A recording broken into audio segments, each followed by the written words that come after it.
1971 মহান মুক্তিযুদ্ধে আমরা যারা অংশগ্রহণ করেছিলাম আমরা সবাই জানি জাতির লক্ষ্য ছিল গণতন্ত্র প্রতিষ্ঠা। এতগুলো বছর পেরিয়ে গেল, গণতন্ত্র এখনো সুদূর পরাহত।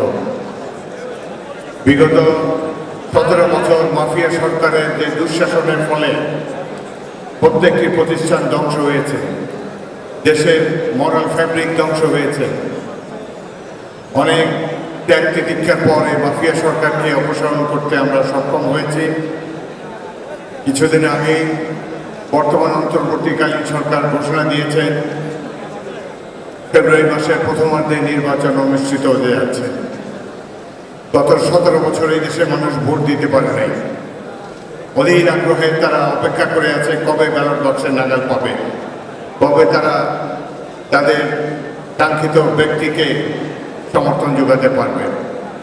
কিন্তু এখনো নানা ধরনের বাধা বিঘ্নের মাধ্যমে জাতিকে অগ্রসর হতে হচ্ছে। সাধারণ মানুষ জিজ্ঞেস করে দেখা হলে যে নির্বাচন হবে কিনা। অনেক বাধা অতিক্রম হয়েছে। ঐক্যমত পরিষদ, জাতীয় ঐক্যমত সংস্থা তারা শুরু করেছিলেন ভালোই, শেষ মুহূর্তে কেন যে কাজ অসমাপ্ত রেখে চলে গেলেন এটি আমরা বুঝতে অক্ষম। এখন সর্বশেষ টানাপোড়েন হচ্ছে যে গণভোট কবে হবে, নির্বাচনের আগে, নির্বাচনের দিন না নির্বাচনের পর।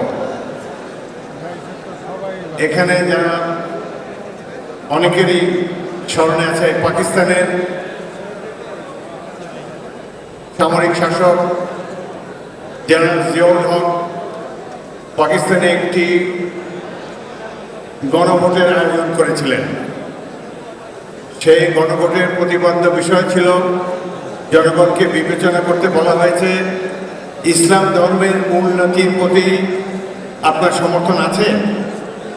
যদি উত্তর হ্যাঁ হয় তাহলে আগামী 5 বছরের জন্য আমি প্রেসিডেন্ট। এই ধরনের গণভোট এখন আশঙ্কা দেখা যাচ্ছে বাংলাদেশে কি ধরনের গণভোট হয়।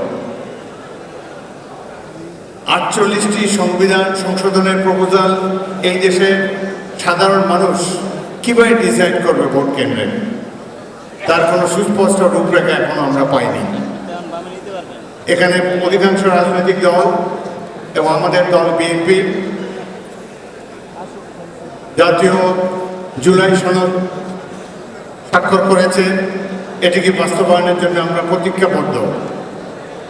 তারপরেও এই গণভোটের যে কি প্রয়োজনীয়তা আমার মতো ক্ষুদ্র ব্যক্তি বুঝতে অক্ষম। আমরা সবাই তো এই ঘোষণা বাস্তবায়নের জন্য প্রতিজ্ঞাবদ্ধ। কেন আস্থা নেই রাজনৈতিক দলগুলোর উপরে? এখন কি অলিগার্কি হবে আগামী দেশে ডেমোক্রেসির বদলে? আমরা একটি সুষ্ঠু সাধারণ নির্বাচন দেখতে চাই। দেশের সাধারণ মানুষ অত প্যাঁচগোছ বোঝে না। তারা ভোট কেন্দ্রে গিয়ে তাদের প্রতীক্ষিত, তাদের ঈপ্সিত ব্যক্তিকে তারা ভোট দিতে চায়। অনেক জিনিস নিয়ে আসা হয়েছে, আমাদের সামনে সর্বশেষে উপস্থাপন করা হয়েছে, যেগুলো নিয়ে আলাপ আলোচনা ঐক্যমত কমিশনের বৈঠকে হয়নি।